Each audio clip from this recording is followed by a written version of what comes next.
The hotel room smelled faintly of lavender and freshly laundered sheets, the kind of sterile yet inviting scent that always seemed to accompany business trips.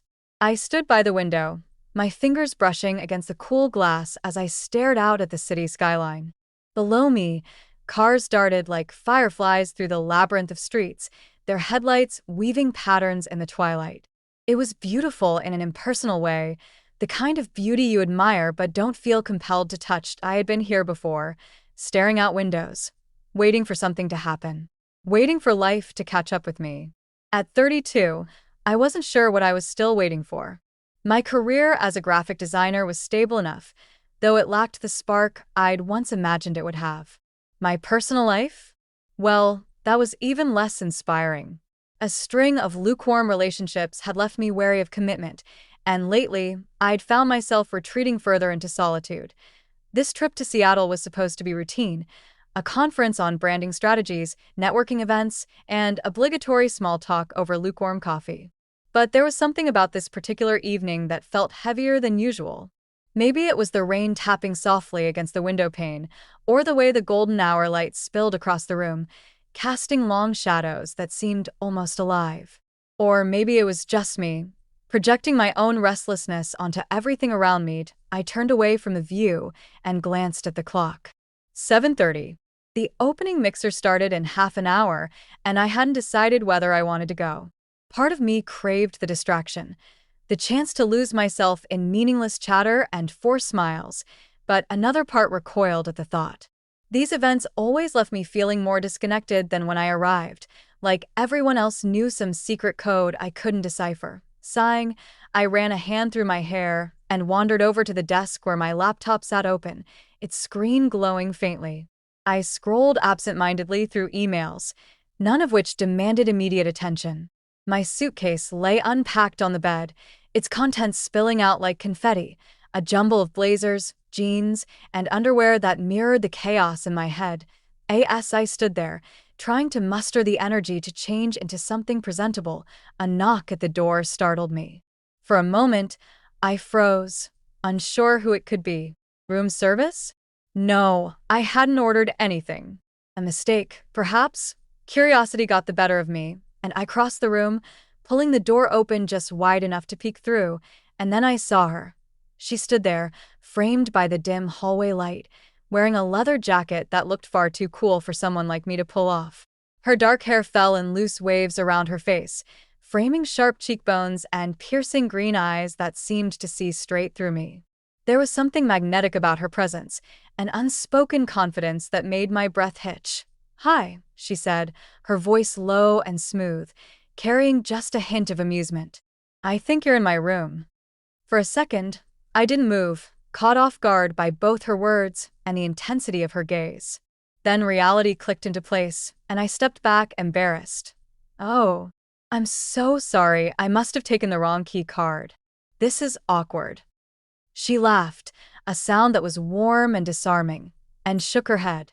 "Don't worry about it. Happens all the time." Her casual demeanor only made me feel worse.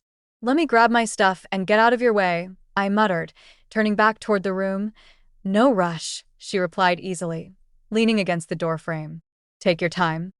I tried not to notice how effortlessly she filled the space, how her presence seemed to shift the entire atmosphere of the room. Instead, I busied myself gathering my things, stuffing them haphazardly back into my suitcase. All the while, I could feel her watching me, her gaze lingering in a way that sent a shiver down my spine. When I finally turned to leave, our eyes met again, and for a moment, neither of us spoke. "I'm Elena, by the way," she said, breaking the silence. "Avery," I replied, my voice quieter than I intended. "Well, Avery," she said with a smirk, "maybe we'll run into each other again. Properly this time." And just like that, she disappeared into the room, closing the door behind her. But as I walked down the hallway, clutching my suitcase, I couldn't shake the feeling that something had shifted. Something small but significant, like the first crack in a dam holding back a flood of emotions I wasn't ready to confront. Elena's appearance was fleeting, but her impact lingered. Over the next few hours, as I debated skipping the mixer altogether, her face kept surfacing in my mind, those green eyes, that easy smile. Who was she? Why had she seemed so unfazed by our encounter? And why did I care so much? By the time I finally decided to attend the event, dressing in a simple black dress and slipping on a pair of heels I rarely wore, my thoughts were a tangled mess. The elevator ride down to the lobby felt interminable, each ding of the passing floors amplifying my unease. When the doors slid open, I stepped into a sea of strangers, their conversations blending into a dull hum. I grabbed a glass of wine from a nearby tray and scanned the room, searching for familiar faces. Or, if I was being honest, one face in particular. It didn't take long to spot her. Elena stood near the bar, talking animatedly with a group of people. She looked completely at ease, her laughter ringing out above the noise. Watching her, I felt a pang of envy, not because of her confidence, but because of the way she seemed to belong. Before I could stop myself, I started walking toward her. The rest of the night unfolded in fragments, moments blurred together by nerves and adrenaline. Elena noticed me approaching and raised an eyebrow, clearly amused by my boldness. We exchanged pleasantries, then moved on to deeper topics. Our careers, our travels, the strange quirks that made us who we were. Somewhere along the way, I realized I was smiling more than I had in months. By the end of the evening, as we said our goodbyes and promised to meet up again, I knew one thing for certain. This trip wouldn't be as mundane as I'd expected, not with Elena around. The next morning, I woke up to sunlight streaming through the gap in the curtains, painting golden streaks across the hotel room floor. My head felt heavy, weighed down by a mix of exhaustion and restless thoughts that had kept me tossing and turning all night. Elena's face lingered in my mind like an unfinished melody. Her laugh, her voice, the way she tilted her head when she listened intently. It wasn't just her presence that unsettled me. It was the way she made me feel seen, as though she could peel back the layers of my carefully constructed facade with nothing more than a glance. I sat up slowly, rubbing my temples. The clock on the bedside table read 8:17 a.m. The conference sessions didn't start until 10, which left me with enough time to shower, grab coffee, and maybe even clear my head before diving into another day of networking and presentations. But as much as I tried to focus on the mundane tasks ahead, my thoughts kept circling back to Elena. What was it about her? Was it simply her confidence, the kind that seemed so effortless it almost felt unfair?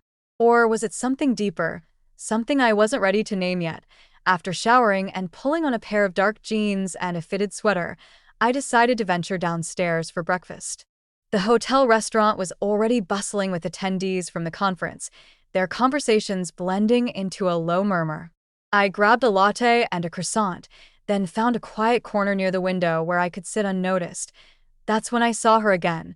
Elena entered the room with the same commanding ease she displayed last night, her leather jacket replaced by a tailored blazer that hugged her frame perfectly. She scanned the space briefly before spotting me, and smiled. Not a polite, obligatory smile, but one that lit up her entire face, as if seeing me there genuinely pleased her. My heart skipped a beat. "Mind if I join you?" she asked, approaching my table without hesitation. "Of course not," I replied, gesturing to the empty chair across from me. She slid into the seat gracefully, setting down a cup of coffee and a plate of fruit. For a moment, neither of us spoke, the silence between us charged with unspoken questions. "So," she began, breaking the tension with a playful grin, "did you sleep well after our little mix-up last night?" I chuckled nervously, stirring sugar into my latte. "Not particularly. Turns out being mistaken for someone else isn't great for my ego." Her laughter was warm, genuine. "Trust me, your ego is fine.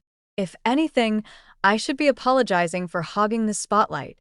We fell into easy conversation after that, discussing everything from our favorite books to the quirks of travel life.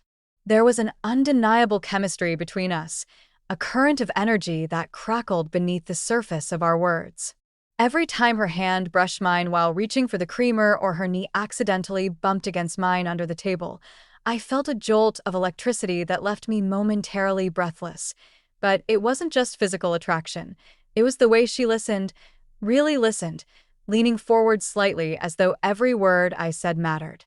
And maybe it did, at least to her, at one point.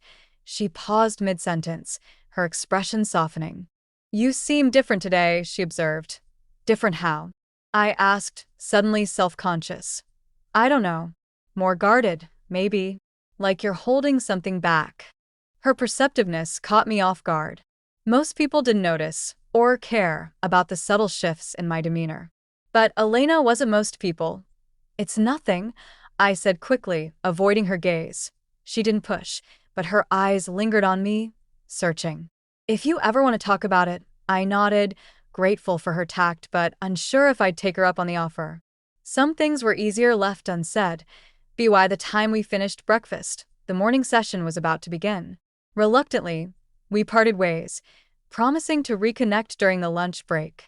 As I made my way to the conference hall, I couldn't shake the feeling that Elena had planted a seed inside me, a question I hadn't realized I needed to ask. The first presentation passed in a blur. I took notes absent-mindedly, my pen moving across the page, without much thought. My mind kept drifting back to Elena, to the way she'd looked at me over coffee, as though she saw something no one else did. When the session ended, I stepped outside for some fresh air, needing a moment to collect myself. The crisp autumn breeze carried the scent of rain, and I wrapped my arms around myself to ward off the chill. And then I heard it, a faint sound, almost imperceptible, coming from behind a cluster of trees near the edge of the courtyard. Curiosity got the better of me, and I wandered closer, peering through the branches. What I saw stopped me in my tracks. Two women stood there, partially hidden by the foliage. One of them wore a navy blue dress, her hair tied back in a sleek ponytail. The other was dressed casually in jeans and a sweater, her features obscured by the angle. They were kissing, not tentatively, but with a hunger that sent heat rushing to my cheeks. Their bodies pressed together, hands roaming freely, oblivious to the world around them. For a moment, I stood frozen, torn between fascination and discomfort. Part of me wanted to look away, to give them privacy. But another part, a deeper, more primal part, couldn't tear my eyes from the scene unfolding before me. It wasn't just the intimacy that captivated me, it was the raw emotion radiating from them, the sense that they existed in their own universe, untouchable by anyone else. As quickly as it had begun, the moment ended. The woman in the navy blue dress pulled back slightly, murmuring something I couldn't hear. Her companion laughed softly, brushing a strand of hair from her face. Then, hand in hand, they walked away, disappearing around the corner. I exhaled sharply, realizing I'd been holding my breath. My pulse raced, not just from what I'd witnessed, but from the emotions it stirred within me. Longing, desire, confusion. Why had watching them affected me so deeply? Before I could dwell on it further, a familiar voice called out behind me. "There you are. I've been looking everywhere for you." I turned to see Elena striding toward me, her expression curious. "Are you okay? You look flustered." "Ai fine, Ilid, forcing a smile." Just needed some air. She studied me for a moment, her brow furrowed. "You sure? You seem distracted." "I'm fine," I repeated, more firmly this time. Elena didn't press, but her concern lingered in her eyes. Instead, she changed the subject. "Lunch is in 20 minutes. Want to grab something together?" I hesitated, still shaken by what I'd seen. But the thought of spending more time with her outweighed my unease. "Sure," I said finally. "Let's go." Over lunch, Elena regaled me with stories from her travels, each anecdote more captivating than the last. She spoke animatedly, her hands gesturing wildly as she described narrow escapes and serendipitous encounters. Watching her, I felt a pang of admiration, not just for her adventurous spirit, but for the way she embraced life with such unapologetic enthusiasm. Yet beneath the surface, my mind kept circling back to the couple in the courtyard. Who were they? Were they strangers brought together by chance, or lovers rekindling a flame?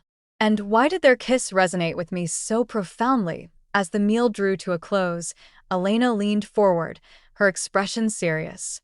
"Avery, can I ask you something?" "Of course," I replied, bracing myself. "What's going on with you? You've been distant all afternoon, like there's something weighing on your mind." "Did something happen?" Her directness startled me. For a moment, I considered deflecting, brushing off her concern with a vague excuse. But something in her gaze, the sincerity, the vulnerability, made me hesitate. I saw something earlier, I admitted quietly. Two women. Kissing. Elena's eyes widened slightly, but she didn't interrupt. It wasn't just that they were kissing. I continued, my voice barely above a whisper. It was the way they looked at each other. Like nothing else mattered. Like they were the only two people in the world. She nodded slowly, understanding dawning in her expression. And it made you think about yourself? Yes, I confessed. No. I don't know. Maybe. Elena reached across the table, placing her hand gently over mine. It's okay to feel conflicted. To wonder. Sometimes the things we see remind us of parts of ourselves we've buried or ignored. Her touch sent a shiver through me, grounding me in the present moment. For the first time all day, I felt a flicker of clarity. Thank you, I said softly. For what? For listening. For seeing me. She smiled, her thumb brushing lightly against my knuckles. Always. In that moment, surrounded by the hum of conversation and the clatter of dishes, I realized something important. Elena wasn't just a stranger I'd met by chance. She was a mirror, reflecting pieces of myself I hadn't dared to confront. And maybe, just maybe, she was exactly what I needed. The rest of the afternoon passed in a haze, each moment stretching and contracting like taffy pulled too thin. Elena's words lingered in my mind, her gentle reassurance a balm to the storm of emotions swirling inside me. Yet, even as I tried to focus on the conference sessions, my thoughts kept drifting back to the couple in the courtyard and to the way Elena had looked at me when she said, "Sometimes the things we see remind us of parts of ourselves we've buried or ignored." What had she meant? Was she implying that I was hiding something from myself? Or was she simply offering comfort, a lifeline to someone who seemed adrift? By the time the final session ended, I felt wrung out, emotionally and mentally exhausted. As attendees filed out of the room, chatting animatedly about the day's takeaways, I lingered behind, gathering my notes slowly.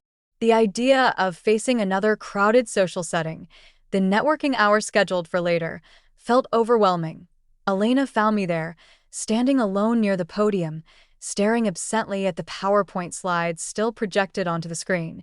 "You look like you're ready to bolt," she said with a wry smile, leaning casually against the edge of the stage.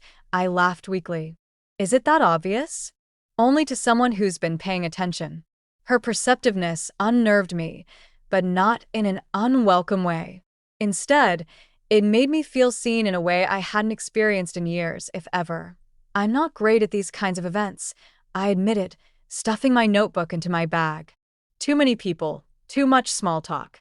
It's exhausting. She nodded sympathetically. I get it. But what if I told you there's another option? What do you mean? There's a rooftop lounge upstairs, she explained, lowering her voice conspiratorially. It's quiet, almost always empty this time of day. We could grab a drink, skip the networking circus entirely. Just decompress. Her suggestion caught me off guard.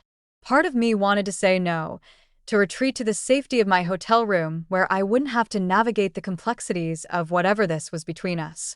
But another part, a louder, more insistent part, wanted to say yes, to follow her lead, wherever it might take me. Okay, I said finally, surprising even myself. Her grin widened, lighting up her face. Good choice. Let's go. The rooftop lounge was exactly as Elena had described, serene, intimate, and breathtakingly beautiful. Floor-to-ceiling windows framed panoramic views of the city skyline, now bathed in the soft glow of twilight. A few scattered tables dotted the space, most of them unoccupied. The air carried the faint scent of lavender and citrus, mingling with the distant hum of jazz music playing softly in the background. We claimed a corner table by the window, settling into plush chairs that seemed designed for lingering conversations. A server appeared moments later, taking our orders before disappearing silently. As we waited for our drinks, I found myself studying Elena more closely. In the dim light, her features softened, revealing a vulnerability I hadn't noticed before. There were shadows beneath her eyes, faint lines etched into her forehead that hinted at a life lived fully, perhaps recklessly. "So," she began, breaking the silence, "what's your story, Avery?" "My story?" I echoed, taken aback by the directness of her question. "Yeah. Everyone has one. What's yours?" I hesitated, unsure where to begin. My life wasn't particularly remarkable, no grand adventures, no dramatic turning points. Just a series of choices that had led me here, to this moment, sitting across from a woman who seemed determined to unravel me. Well, I started cautiously. I grew up in a small town, the kind where everyone knows everyone else's business. Went to college, moved to the city, started working as a graphic designer. Pretty standard stuff. "And yet," she interjected, her gaze piercing, "you don't strike me as someone who's content with standard." Her observation hit closer to home than I cared to admit. "Maybe not," I conceded. "But sometimes standard is safe." "Safe isn't always satisfying," she countered gently. Before I could respond, the server returned with our drinks, a glass of red wine for me, a whiskey sour for her. She raised her glass in a mock toast to stepping outside the safe zone. She said with a mischievous glint in her eye. I clinked my glass against hers, feeling a strange mix of apprehension and exhilaration. As the evening wore on, our conversation deepened, veering into territory I hadn't anticipated.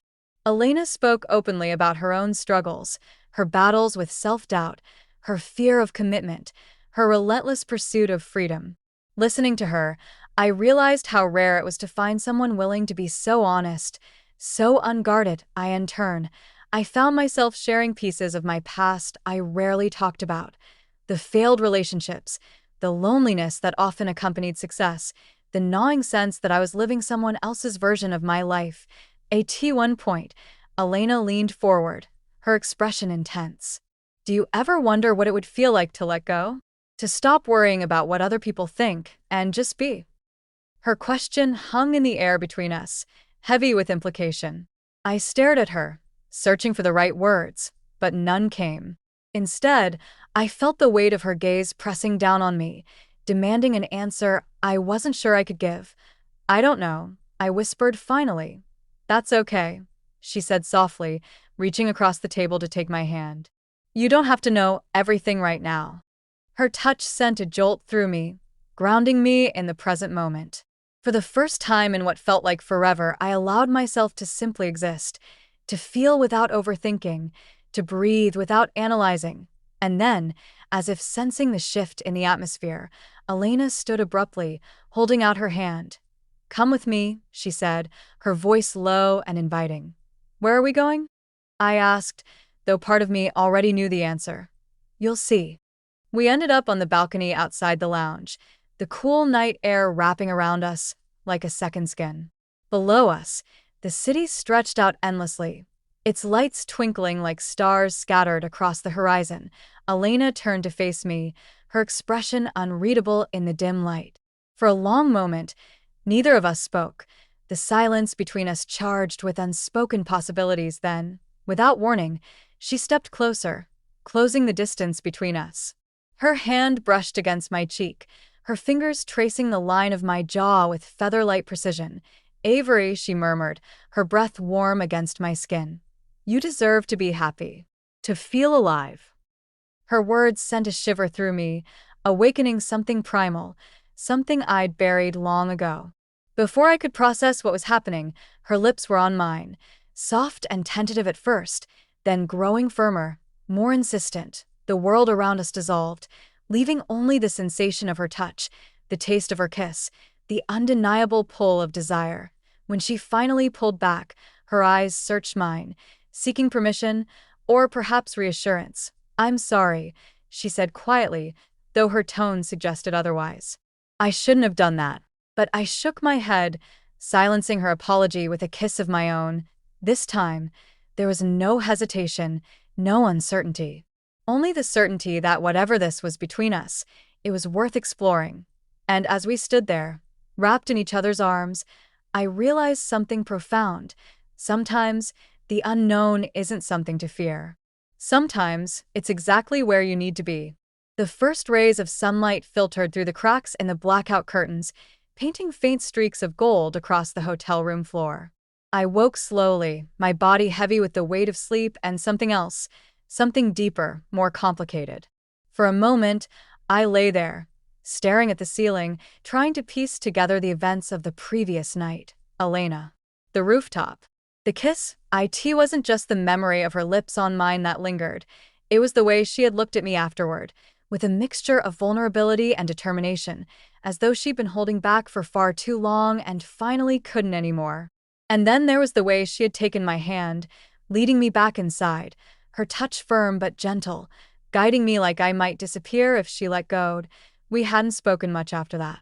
Words felt unnecessary, even intrusive, as though they might shatter the fragile magic of the moment. Instead, we had walked silently through the quiet corridors of the hotel, our footsteps echoing softly against the walls. When we reached her room, she opened the door without hesitation, gesturing for me to follow, and I did. Now, lying in her bed, the sheets tangled around us, the faint scent of lavender lingering in the air, I felt a strange mix of exhilaration and unease. My heart raced at the thought of what had happened between us, but my mind buzzed with questions I wasn't ready to confront. What did this mean? Where did we go from here? Beside me, Elena stirred, her breathing shifting from deep and steady to shallow and uneven. She rolled over, her arm draping lazily across my waist, pulling me closer. Her warmth enveloped me, grounding me in the present moment. "Morning," she murmured, her voice thick with sleep. "Hi," I replied softly, turning my head to meet her gaze. Her eyes were still hazy, clouded with remnants of dreams, but there was a softness in them that made my chest tighten. She smiled a lazy, contented smile, and pressed a kiss to my shoulder. "How are you feeling?" she asked, her tone light but probing that I hesitated, unsure how to answer. How was I feeling? Confused, certainly. Overwhelmed, definitely. But also alive. More alive than I had felt in years. "I don't know," I admitted finally, my voice barely above a whisper. "That's okay," she said, brushing a strand of hair from my face. "You don't have to figure everything out right now." Her words should have been comforting, but instead, they only heightened my anxiety. Wasn't that exactly what I needed to do? Figure things out? Make sense of the whirlwind of emotions swirling inside me? What happens next? I blurted out before I could stop myself. Elena froze, her hand hovering midair. For a moment, she didn't respond, her expression unreadable. Then, with a sigh, she sat up, pulling the sheet around her shoulders. "I don't know," she said honestly, running a hand through her tousled hair. "This wasn't planned, Avery. I didn't expect any of this." Her admission stung more than I cared to admit. Part of me had hoped she would have answers, some kind of roadmap for navigating the chaos we'd created. But hearing her echo my own uncertainty only reinforced the reality. We were both adrift, caught in uncharted waters. "I'm not asking for promises," I said quickly, sitting up as well. I need to understand what this means. For us." She turned to look at me, her green eyes searching mine. "What do you want it to mean?" Her question caught me off guard. What did I want? Did I want this to be a fleeting moment, a beautiful but ultimately inconsequential chapter in my life? Or did I want something more, something real, something lasting? "I don't know," I repeated, frustration creeping into my voice. "That's the problem. I don't know what I want." Elena nodded slowly, her expression thoughtful. "Then maybe we take it one step at a time. No pressure. No expectations. Just see where this goes." Her suggestion was reasonable, logical even. But logic had never been my strong suit when it came to matters of the heart. And what if it doesn't work? I asked, voicing the fear that had been gnawing at me since last night. "Then we'll deal with it," she said simply. "But isn't it worth finding out?" Her confidence was infuriating and oddly reassuring. Maybe she was right. Maybe the only way to move forward was to embrace the uncertainty, to let ourselves get lost in the unknown, be by the time we emerged from the room, the hotel was already buzzing with activity. Attendees streamed through the lobby, their conversations blending into a low hum. We parted ways reluctantly, agreeing to meet later for lunch, though neither of us mentioned the elephant in the room. The fact that we were tiptoeing around something neither of us fully understood. As I made my way to the morning session, my mind kept circling back to Elena, to the way she had looked at me, touched me, kissed me. It was intoxicating, addicting even. But beneath the surface, a nagging voice whispered warnings I couldn't ignore. What if this was a mistake? What if I was setting myself up for heartbreak? The session passed in a blur, my attention divided between the speaker's monotone voice and the text messages pinging on my phone. Elena had sent a few throughout the morning, each one playful and teasing, designed to make me smile. And they did, but they also reminded me of the precariousness of our situation. When the session ended, I stepped outside for fresh air, needing a moment to clear my head. The courtyard where I'd seen the couple kissing yesterday was empty now, the trees swaying gently in the breeze. I wandered over to the spot, leaning against the railing as I stared out at the cityscape. You look like you're deep in thought. I turned to see a woman standing a few feet away, her hands tucked into the pockets of her leather jacket. She was strikingly beautiful, with sharp features and piercing blue eyes that seemed to see straight through me. Sorry, I said, startled. I didn't realize anyone else was out here. No worries, she replied with a shrug, stepping closer. Mind if I join you? Sure, I said, gesturing to the space beside me. She leaned against the railing, her gaze fixed on the horizon. For a moment, neither of us spoke, the silence between us comfortable but charged. I'm Mia, by the way, she said finally, extending her hand. Avery, I replied, shaking it briefly. So, Avery, she continued, turning to face me, what brings you to this conference? Work, I said with a shrug. Graphic design. You? Photography, she replied, her lips curving into a smirk. Though I suspect we both know conferences are less about work and more about connections. Her implication hung in the air between us, heavy with subtext. I felt a flicker of discomfort, unsure how to respond. Speaking of connections, she added, her tone shifting slightly, I couldn't help but notice you've been spending a lot of time with Elena. My stomach dropped. Excuse me? Oh, don't worry, she said quickly, holding up her hands in mock surrender. I'm not judging, just observing. She's magnetic, isn't she? I trailed off, unsure how to finish the sentence. Complicated? Mia offered, her smirk widening. Intense? Impossible to resist. All of the above, I admitted reluctantly. Mia chuckled softly, shaking her head. She has that effect on people. But be careful, Avery. Elena doesn't do relationships. Not really. She burns bright and fast, leaving ashes in her wake. Her warning sent a chill down my spine. Was that true? Was Elena incapable of commitment, or was Mia simply projecting her own biases? I appreciate the advice, I said carefully, but I think I can handle myself. Mia raised an eyebrow, clearly amused. Fair enough. Just remember what I said. With that, she pushed off the railing and walked away, leaving me alone with my thoughts. By the time I met Elena for lunch, Mia's words were still rattling around in my head. As we sat across from each other, laughing and talking like nothing had changed, I couldn't shake the feeling that something fundamental had shifted. Was I falling for someone who couldn't, or wouldn't, love me back? And if so, was I brave enough to find out? Ask, explain. The afternoon sun filtered through the restaurant windows, casting warm golden light across our table. Elena sat across from me, her laughter ringing out like music as she recounted a story about a disastrous photo shoot in Paris. Her eyes sparkled with mischief, and every gesture seemed designed to draw me in further. Yet, despite her charm, Mia's words lingered in my mind like a shadow I couldn't shake. And then the model tripped over the tripod, sending the entire setup crashing to the floor. Elena finished, dissolving into giggles. It was chaos.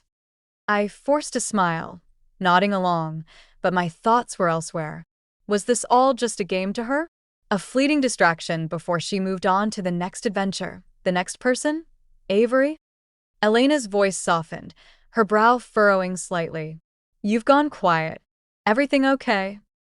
Her concern felt genuine, but it only deepened my unease. How could I reconcile the woman sitting across from me, the one who had kissed me so tenderly last night, with the image Mia had painted of someone incapable of commitment?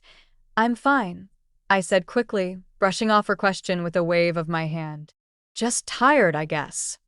Elena studied me for a moment, her gaze probing. You sure? You seem distant. I'm sure, I replied, injecting more conviction into my voice than I actually felt. Really, it's nothing. She didn't look convinced, but she let it drop, turning her attention back to her meal. For the rest of lunch, we kept the conversation light, skirting around anything too personal or emotionally charged. Still, I couldn't ignore the tension simmering beneath the surface, a tension that grew thicker with each passing minute.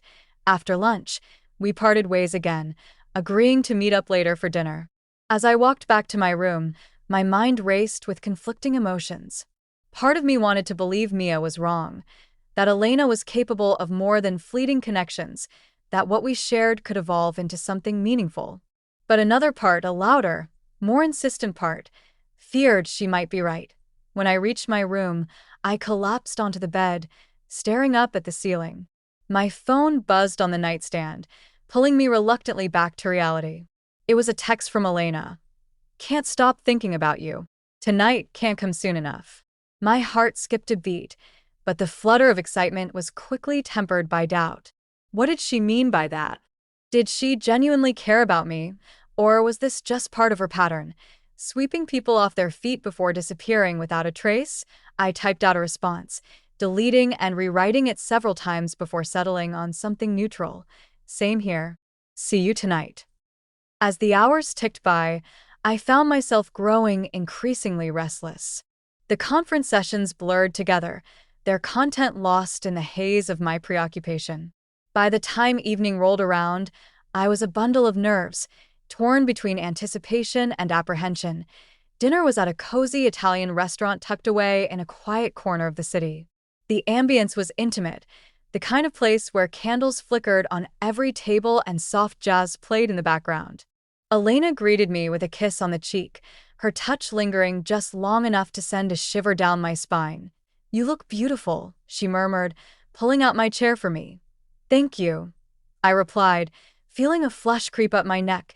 We ordered wine and appetizers, falling easily into conversation. Elena regaled me with more stories from her travels, her enthusiasm infectious. For a while, I managed to push aside my doubts, allowing myself to be swept up in her energy. But as the meal progressed, I found myself growing quieter, my thoughts drifting back to Mia's warning. Finally, unable to hold it in any longer, I blurted out, "Do you ever think about settling down? Or are you always going to be moving on?"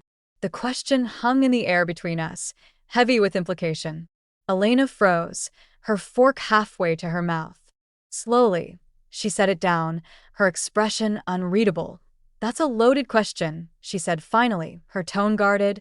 "I know," I admitted, fidgeting with my napkin. "But I need to know. Where do I fit into your life, Elena? Am I just another chapter? Another story to tell?" Her jaw tightened, and for a moment, she didn't respond. Then, with a sigh, she leaned forward, her green eyes locking onto mine. "Avery, I'm not going to lie to you. My track record isn't great when it comes to relationships. I've always been someone who values freedom above everything else. But you," she paused, searching for the right words. "You're different. You make me want things I never thought I'd want." Her admission caught me off guard, stirring a mix of hope and skepticism. "And what exactly do you want?"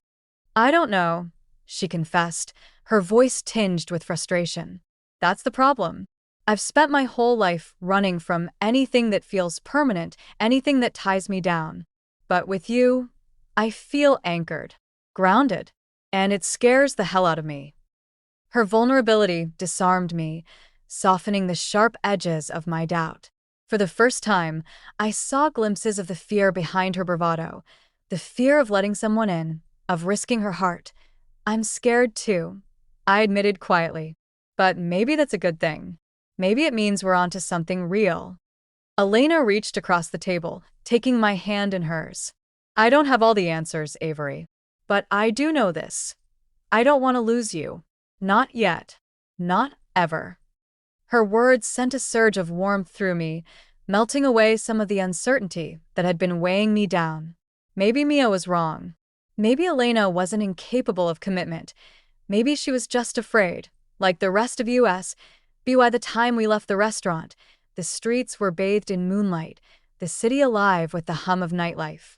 We walked slowly, our hands intertwined, neither of us in a hurry to end the evening. As we approached the hotel, Elena stopped abruptly, pulling me into a secluded alcove. What are you doing? I asked, laughing softly. This, she said, pressing her lips to mine. The kiss was slow and deliberate, filled with a tenderness that made my knees weak. When she finally pulled back, her forehead resting against mine, she whispered, I meant what I said earlier. I don't want to lose you. I don't want to lose you either. I replied, my voice trembling with emotion. For the first time since Mia's warning, I allowed myself to believe that maybe, just maybe, we could navigate this together. But as we stepped back into the hotel lobby, I caught sight of Mia standing near the elevators, her piercing blue eyes locked onto us. Her expression was unreadable, but there was something in her gaze, a flicker of something dark and knowing, that sent a chill down my spine. What did she know that I didn't? And why did I suddenly feel like we were being watched? The elevator ride up to our floor felt interminable, each ding of the passing levels amplifying the tension that had settled between Elena and me. I could still feel Mia's gaze burning into my back, her presence lingering like a ghost I couldn't shake. It wasn't just her words from earlier. It was the way she'd looked at us, as though she knew something we didn't. Elena seemed oblivious to my unease, humming softly under her breath as she leaned against the mirrored wall. Her hand rested lightly on my lower back, a gesture meant to be comforting but one that only heightened my awareness of everything swirling beneath the surface. When the doors finally slid open, we stepped out into the quiet hallway, the soft hum of the air conditioning the only sound breaking the silence. You okay? Elena asked, noticing the stiffness in my posture. Yeah, I lied, forcing a smile. Just tired. She nodded, accepting my answer without question, and guided me toward her room. As we walked, I couldn't help but glance over my shoulder, half expecting to see Mia lurking behind us. But the hallway was empty, save for the faint glow of the emergency lights lining the walls. Inside the room, Elena closed the door behind us, flipping the lock with a decisive click. The sound echoed through the space, sealing us off from the outside world. She turned to face me, her expression softening as she took in my guarded demeanor. You're not okay, she said gently, stepping closer. Talk to me. I hesitated, torn between wanting to confide in her and fearing how she might react. Finally, I sighed, sinking onto the edge of the bed. It's Mia, I admitted, avoiding her gaze. She said some things earlier about you, about us. Elena froze, her jaw tightening. What kind of things? She warned me about you. I continued, my voice barely above a whisper. Said you don't do relationships. That you burn bright and fast, leaving ashes in your wake. For a moment, Elena didn't respond. Then, with a bitter laugh, she shook her head. Of course she did. What does that mean? I asked, looking up at her. It means Mia has always been jealous of anyone who gets close to me, she explained, her tone sharp with frustration. We have history. Complicated history. And she's never been able to accept that I've moved on. Moved on from what? Elena hesitated, her gaze flickering away. From her. From us. Her admission hit me like a punch to the gut. You were together? Briefly, she said quickly, as if trying to downplay its significance. It was messy. Toxic. We weren't good for each other. Avery. Not really. But Mia doesn't see it that way. To her, I'm still the one who got away. I stared at her, processing this new information. Was that why Mia had warned me? Out of jealousy? Or was there more to it than that? And now? I pressed, my voice trembling slightly. Does she still want you back? No, Elena said firmly, kneeling in front of me so our eyes were level. She doesn't. Trust me, Avery. Whatever she said to you, it's not about protecting you. It's about hurting me. Her conviction should have reassured me, but instead, it only deepened my unease. If Mia's motives were rooted in spite, then why had her warning resonated so strongly with me? Why did it feel like she'd tapped into a truth I hadn't wanted to confront? I don't know what to believe. I confessed, tears pricking at the corners of my eyes. Elena cupped my face in her hands, her touch grounding me. Believe this, she said fiercely. I care about you, Avery. More than I've cared about anyone in a long time. And yes, maybe I'm scared of what that means. But running away isn't an option anymore. Not when it comes to you. Her words sent a shiver through me, stirring emotions I wasn't ready to fully embrace. Part of me wanted to trust her, to let go of the doubts gnawing at the edges of my heart. But another part, a cautious, wary part, held back, unwilling to surrender completely. Before I could respond, a knock at the door startled us both. Elena frowned, glancing at the clock. Who could that be? I shrugged, equally confused. Room service? No, I didn't order anything. Another knock, louder this time. Reluctantly, Elena stood and crossed the room, peering through the peephole. Well, speak of the devil, she muttered under her breath, unlocking the door. Mia stood on the other side, her arms crossed over her chest, her expression unreadable. We need to talk, she said bluntly, pushing past Elena before either of us could protest. Mia strode into the room with the confidence of someone who knew they held all the cards. She stopped in the center of the space, turning to face us with a steely gaze. This ends now, she declared, her voice cold and clipped. What are you talking about? Elena demanded, closing the door behind her. You know exactly what I'm talking about, Mia shot back, her eyes narrowing. This charade with Avery. It needs to stop. My stomach churned at her words, a mix of anger and fear bubbling to the surface. Excuse me? Mia ignored me, focusing solely on Elena. Do you have any idea what you're doing to her? Dragging her into your mess, playing with her emotions like she's just another conquest. That's enough, Elena snapped, stepping between us. You don't get to come here and dictate my life or hers. Oh, but I do, Mia countered, her tone dripping with venom. Because, unlike you, I actually care about what happens to her. Unlike you, I'm willing to tell her the truth. The truth about what? I asked, my voice rising. Mia turned to me, her piercing blue eyes locking onto mine. About why Elena left Paris. About why she runs from every relationship she starts. About why she'll eventually run from you too. The room fell silent, the weight of her words pressing down on all of us. Elena stiffened, her fists clenched at her sides. Don't, she warned, her voice low and dangerous. Why not? Mia challenged. Afraid she'll find out who you really are? Stop it, I shouted, surprising even myself. Both of you. I'm not some pawn in your twisted game. If there's something I need to know, then say it. Otherwise, leave. Mia smirked, clearly enjoying the chaos she'd unleashed. Fine. Ask her. Ask her why she left Paris, and don't let her sugarcoat it. I turned to Elena, my heart pounding in my chest. Is there something you haven't told me? Elena hesitated, her expression conflicted. Then, with a heavy sigh, she sank onto the edge of the bed, burying her face in her hands. There was someone, she admitted finally, her voice barely audible. In Paris. Her name was Claire. The name sent a jolt through me, though I didn't know why. What happened? I asked, my voice trembling. Elena looked up, her green eyes filled with pain. We were together for a while, it was perfect. But then things changed. I started pulling away, shutting her out. And when she needed me most, I wasn't there. What do you mean? She got sick, Elena continued, her voice cracking. Cancer. And instead of fighting alongside her, I ran. Because I couldn't handle it. Because I was too selfish, too scared. The room spun around me, the pieces falling into place. This was the shadow Mia had hinted at, the darkness Elena carried with her wherever she went. And Claire? I whispered. She passed away, Elena said quietly, tears streaming down her face. A year later. And I wasn't there. Mia watched silently, her expression unreadable. For once, she didn't gloat or interrupt, allowing the weight of Elena's confession to settle over us. I'm sorry, I said finally, reaching for her hand. Elena flinched, pulling away. Don't, she murmured.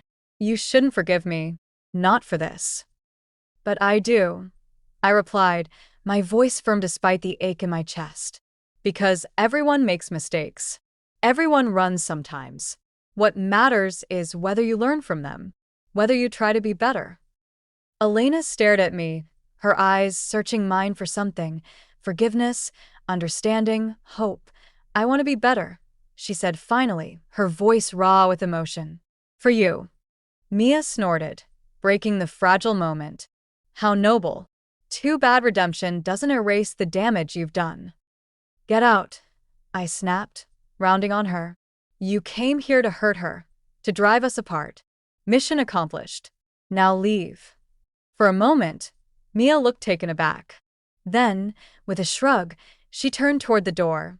Don't say I didn't warn you, she said over her shoulder, her tone laced with finality, and with that, she was gone, leaving Elena and me alone in the wreckage of truths laid bare.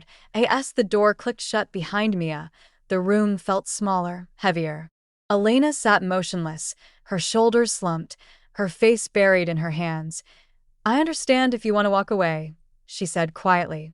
If you think I'm too broken to fix. I knelt in front of her, taking her hands in mine. I'm not walking away, I said firmly.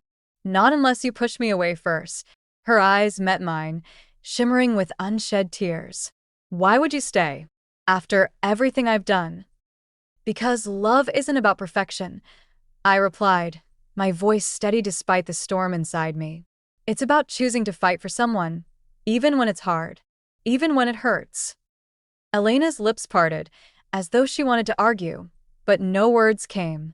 Instead, she pulled me into her arms, holding me so tightly it felt like she never wanted to let go, and for the first time since Mia's intrusion, I allowed myself to believe that maybe, just maybe, we could weather the storm together.